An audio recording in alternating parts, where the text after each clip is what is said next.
ಎತ್ತೆತ್ತ ನೋಡಿದರೆ ಅತ್ತತ್ತ ಬಸವನೆಂಬ ಬಳ್ಳಿ, ಎತ್ತಿ ನೋಡಿದರೆ ಲಿಂಗವೆಂಬ ಗೊಂಚಲು, ಒತ್ತಿ ಹಿಂಡಿದರೆ ಭಕ್ತಿ ಎಂಬ ರಸಮಯ್ಯ. ಇದನ್ನು ಕಲ್ಯಾಣದ ಆಗಿನ ಶರಣರು, ಅವರು ಯಾರು ತಕ್ಷಣ ನಮಗೆ ನೆನಪಾಗ್ತಾ ಇಲ್ಲ, ನಮ್ಮ ಮೊಬೈಲ್ನಲ್ಲಿದೆ, ನೋಡ್ಬೋದು, ಬಣ್ಣಿಸ್ತಾರೆ. ಆಗಿನ ಕಾಲದಲ್ಲಿ ಭಕ್ತಿ ಎನ್ನುವ ಬಗ್ಗೆ ಒಂದರಲ್ಲಿ ಇಟ್ಕೊಂಡು ಭಕ್ತಿ ಪಂಥ, ಬಸವಾದಿ ಶರಣರದ್ದು ಭಕ್ತಿ ಪಂಥ ಅದು. ಎತ್ತೆತ್ತ ನೋಡಿದರೆ ಬಸವನೆಂಬ ಬಳ್ಳಿ, ಎತ್ತಿ ನೋಡಿದರೆ ಲಿಂಗವೆಂಬ ಗೊಂಚಲು, ಒತ್ತಿ ಹಿಂಡಿದರೆ ಭಕ್ತಿ ಎಂಬ ರಸಮಯ್ಯ. ಬಸವಣ್ಣನವರನ್ನು ಈಗ ವಿಶ್ವಗುರು ಬಸವಣ್ಣ ಇತ್ಯಾದಿಯಾಗಿ ಬಣ್ಣಿಸ್ತಾರೆ. ಆದರೆ ಆಗಿನ ಕಾಲದಲ್ಲಿ ಭಕ್ತಿ ಭಂಡಾರಿ ಬಸವಣ್ಣ ಅಂತ ಹೇಳ್ತಿದ್ರು. ಭಕ್ತಿ ಭಂಡಾರಿ ಬಸವಣ್ಣ ಅಂತ ಅವರು ತಮ್ಮ ವಚನದಲ್ಲಿ ಹೇಳ್ತಾರೆ, ಅಕ್ಕಯ್ಯನ ಮನೆಯಲ್ಲೂ ಬೇಡಿದೆ, ನಯ್ಯನ ಮನೆಯಲ್ಲೂ ಬೇಡಿದೆ, ಎಲ್ಲ ಪುರಾತನರು ಭಿಕ್ಷವನ್ನಿಕ್ಕಿದಾಗ ಎನ್ನ ಪಾತ್ರೆ ತುಂಬಿತ್ತು ಕೂಡಲ ಸಂಗಮ, ಭಕ್ತಿ ಇಲ್ಲದ ಬಡವ ನಾನಯ್ಯ. ಬಸವಣ್ಣರ ವಚನ. ಭಕ್ತಿ ಭಂಡಾರಿ ಅಂತ ಬೇರೆಯವರೆಲ್ಲರೂ ಗುಣಗಾನ ಮಾಡಿದರೆ ಬಸವಣ್ಣನವರು ಪ್ರತಿಕ್ರಿಯಿಸುವ ಮಾತು, ಭಕ್ತಿ ಇಲ್ಲದ ಬಡವ ನಾನಯ್ಯ, ನನ್ನ ಭಕ್ತಿ ಇಲ್ಲಪ್ಪ ಅಂತ ಹೇಳ್ತಾರೆ. ನಾನು ಬೇಡ್ತಾ ಇದ್ದೇನೆ, ಅಕ್ಕಯ್ಯನ ಮನೆಯಲ್ಲೂ ಬೇಡಿದೆ, ಚೆನ್ನಯ್ಯನ ಮನೆಯಲ್ಲೂ ಬೇಡಿದೆ, ಎಲ್ಲ ಪುರಾತನರು ಭಕ್ತಿ ಭಿಕ್ಷವನ್ನಿಟ್ಟಿದರೆ ಎನ್ನ ಪಾತ್ರೆ ತುಂಬಿತ್ತು ಕೂಡಲ ಸಂಗಮ. ಭಕ್ತಿ ಇಲ್ಲದ ಬಡವ ನಾನಯ್ಯ ಅನ್ನೋ ಮಾತೇನಿದೆ, ಅದು ಅವರ ಅಂತರಂಗದಿಂದ ಬಂದಿರತಕ್ಕಂಥ ಮಾತು. ನಾವು ವಚನ ಸಾಹಿತ್ಯ ಅಷ್ಟೇ ಅಲ್ಲ, ಇತರ ಧರ್ಮದವರ ಸಾಹಿತ್ಯವನ್ನು ಓದುವ ಅಭ್ಯಾಸ ಮಾಡಿದ್ದೀವಿ. ಯೇಸು ಕ್ರಿಸ್ತನ ಬೈಬಲ್ ಏನಿದೆ ಅದರಲ್ಲಿ ಒಂದು ಮಾತು ಬರುತ್ತೆ. ಬೈಬಲ್ನಲ್ಲಿ ಅಪರೂಪದ ಮಾತು. ಆ ಮಾತಿಗೂ ಬಸವಣ್ಣನವರು ಈ ಮಾತಿಗೂ ಬಹಳ ಹೋಲಿಕೆ ಇದೆ. Blessed are the poor in spirit, for theirs is the kingdom of heaven ಅಂತ. Blessed are the poor in spirit, for theirs is the kingdom of heaven. ಬೈಬಲ್ನಲ್ಲಿ ಬರ್ತಕ್ಕಂಥ ಯೇಸು ಕ್ರಿಸ್ತನ ಈ ಮಾತಿಗೂ ಬಸವಣ್ಣನವರ ಭಕ್ತಿ ಇಲ್ಲದ ಬಡವ ನಾನಯ್ಯ ಅನ್ನೋ ಮಾತಿಗೂ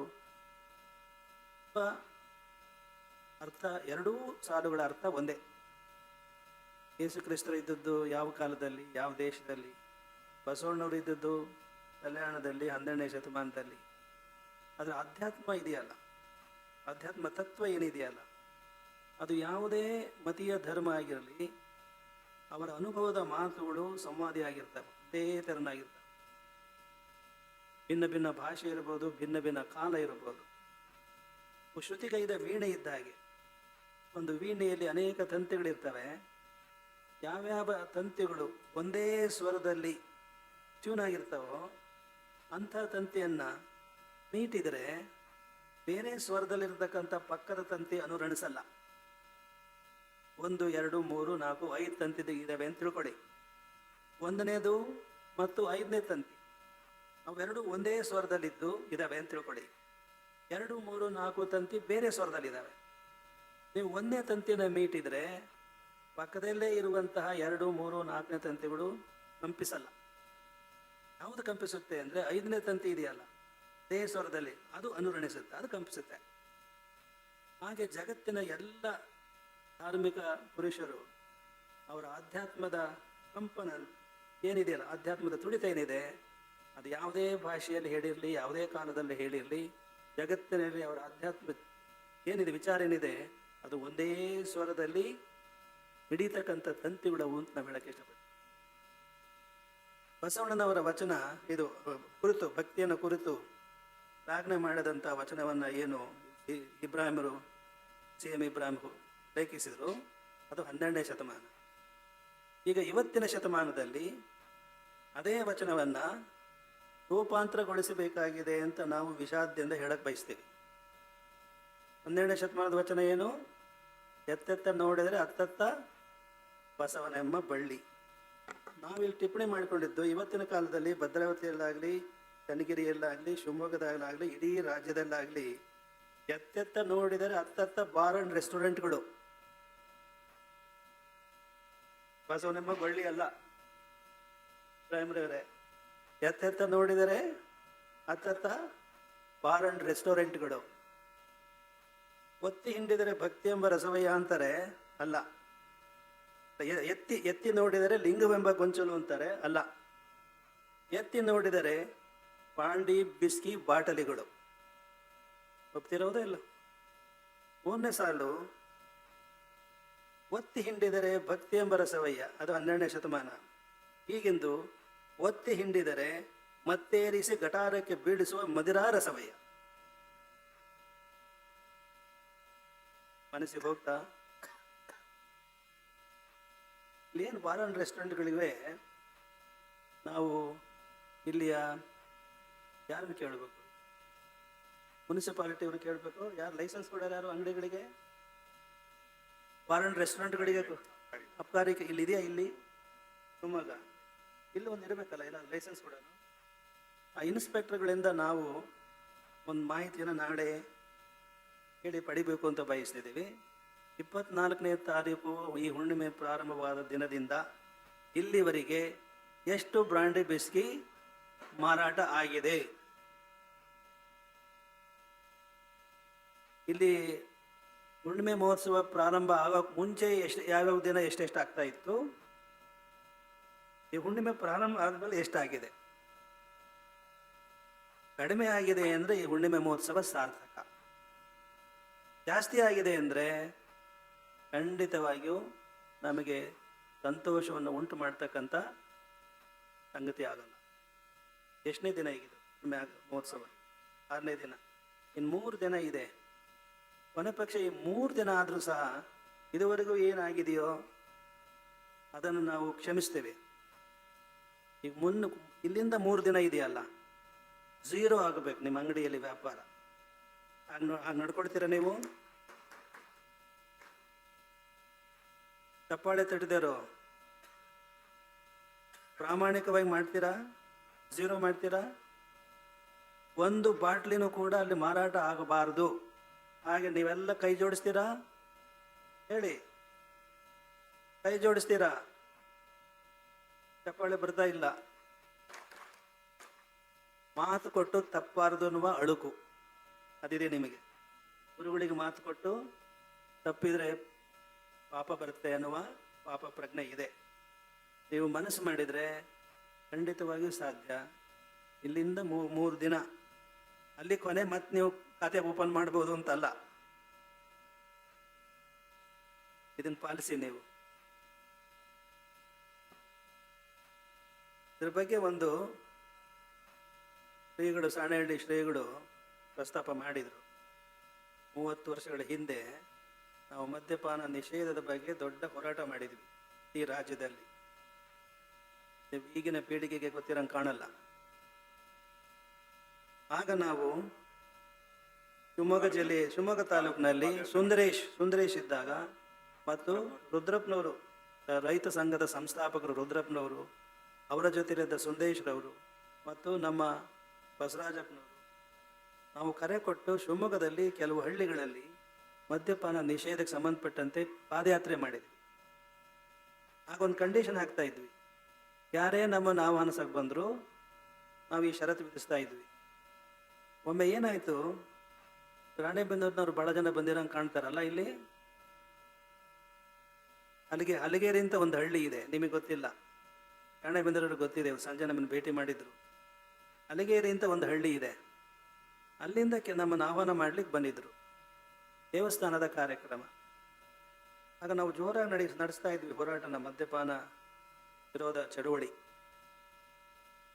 ಆಹ್ವಾನ ಮಾಡಕ್ಕೆ ಬಂದರು. ನಾವು ಅವ್ರಿಗೆ ಹೇಳಿದ್ವಿ, ನೋಡಿ ನಾವು ಬರಬೇಕು ಅಂದರೆ ನಿಮ್ಮ ಊರಲ್ಲಿರ್ತಕ್ಕಂಥ ಹೆಂಡ ಸರಾಯಿ ಅಂಗಡಿಗಳನ್ನು ನೀವು ಮುಚ್ಚಬೇಕು, ನಿಷೇಧದ ಜಾರಿ ತರಬೇಕು. ಹಾಗಿದ್ರೆ ಮಾತ್ರ ನಿಮ್ಮ ದೇವಸ್ಥಾನದ ಕಾರ್ಯಕ್ರಮ ಒಪ್ಕೊಳ್ತೀವಿ, ಇಲ್ಲಾಗಲ್ಲ ಅಂತ ಹೇಳಿದ್ವಿ.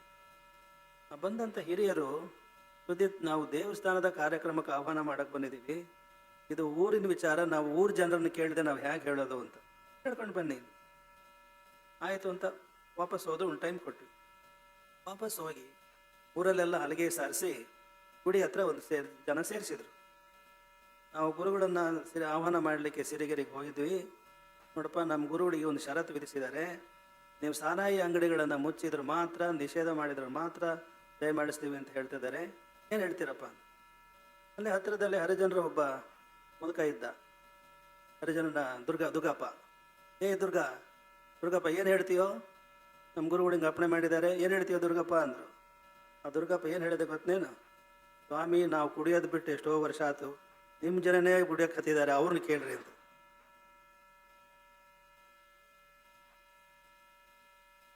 ಒಬ್ಬ ದುರ್ಗಪ್ಪನಿಗಿರ್ತಕ್ಕಂಥ ಬುದ್ಧಿ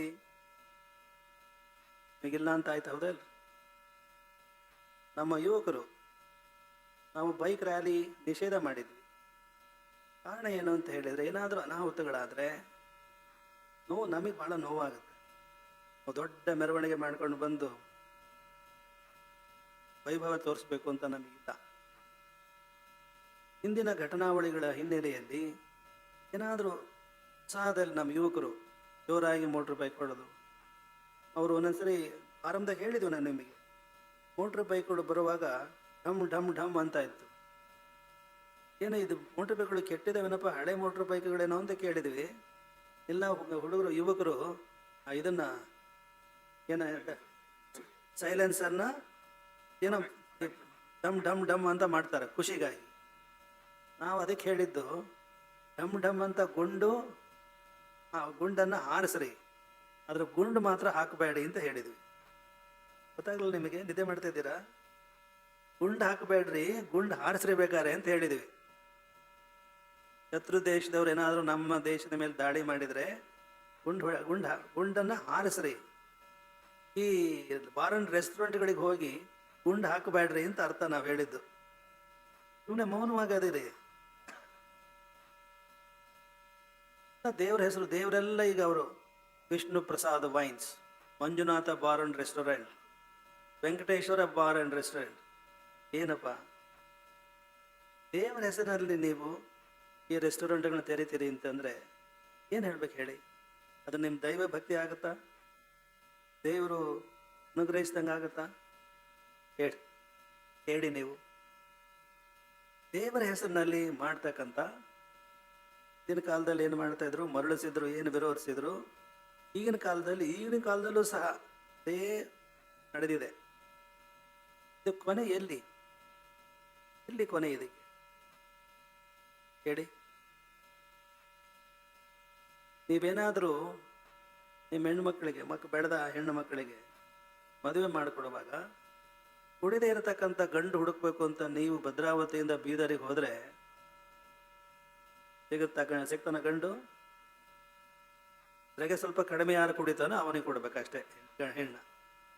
ಹಾಗಾಗಿದೆ, ಹೌದೇ ಇಲ್ಲ? ನಿಜವೇ ಸುಳ್ಳು? ಈಗ ಹೆಣ್ಣುಗಳು ಸಿಗಲ್ಲ ಈಗ ಯಾರಿಗೆ. ಈಗ ಹೆಣ್ಮಕ್ಳನ್ನು ಹೆಣ್ಣು ಕೊಡಲ್ಲ ಈಗ ಹುಡುಗರಿಗೆ. ಅದ ಕಾರಣ ಏನು? ಅದನ್ನು ಪ್ರತ್ಯೇಕವಾಗಿ ವಿಮರ್ಶೆ ಮಾಡಬೇಕಾಗಿದೆ. ಎಲ್ಲ ಧರ್ಮಗಳು ಉಪದೇಶ ಮಾಡೋದು ಒಂದೇನೆ. ಧರ್ಮಗಳ ಹೆಸರು ಬೇರೆ ಬೇರೆ ಇರ್ಬೋದು. ಅವನ್ನ ನಾವು ಮತಧರ್ಮಗಳು ಅಂತ ಕರಿತೀವಿ, ಧರ್ಮಗಳು ಅಂತ ಕರೆಯಲ್ಲ. ಮತಧರ್ಮಗಳು. ಧರ್ಮ ಅಂದರೆ ಕ್ರೈಸ್ತ, ಇಸ್ಲಾಂ, ಹಿಂದೂ ಅಲ್ಲ. ಧರ್ಮ ಅಂದರೆ ಅದೊಂದು ಡಿಸಿಪ್ಲಿನ್. ಅದು ಡಿಸಿಪ್ಲಿನ್, ಒಂದು ನಿಯಮ. ಅದು ಧರ್ಮಕ್ಕೆ ನಾನಾ ಅರ್ಥಗಳಿದ್ದಾವೆ. ನಮ್ಮ ಪ್ರಾಚೀನ ಗ್ರಂಥಗಳಲ್ಲಿ ಧರ್ಮ ಅನ್ನೋ ಶಬ್ದವನ್ನು ರಿಲಿಜನ್ ಅನ್ನೋ ಅರ್ಥದಲ್ಲಿ ಬಳಸಿಲ್ಲ. ರಿಲಿಜನ್ ಬೇರೆ, ಧರ್ಮನೇ ಬೇರೆ.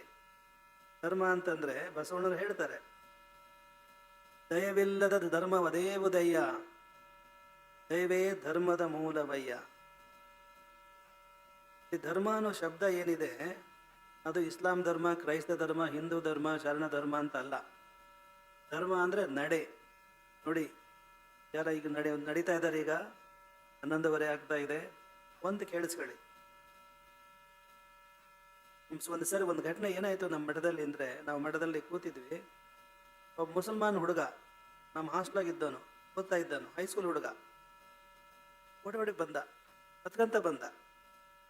ನಮ್ಮ ಹತ್ರ ಬಂದು ಅಡ್ಡು ಬಿದ್ದು, ಬುದ್ಧಿ ನನಗೆ ಇವತ್ತು ವಾರ್ಡನ್ ಊಟ ಹಾಕಲಿಲ್ಲ, ನೀನು ವಿಭೂತಿ ಧರಿಸಿದ್ರೆ ಮಾತ್ರ ನಾನು ಉಣ ಕೊಡ್ತೇನೆ, ಇಲ್ಲ ಕೊಡಲ್ಲ ಅಂತೇಳಿ ನನಗೆ ಉಣ ಕೊಟ್ಟಿಲ್ಲ ಅಂತ ಪಾಪ ಹಸ್ಕೊಂಡು ಹೋಗಿ ಬಂದ ಹುಡುಗ, ಯಾರೋ ಮುಸ್ಲಿಂ ಹುಡುಗ ಹಾಸ್ಲಾಗಿರೋದು.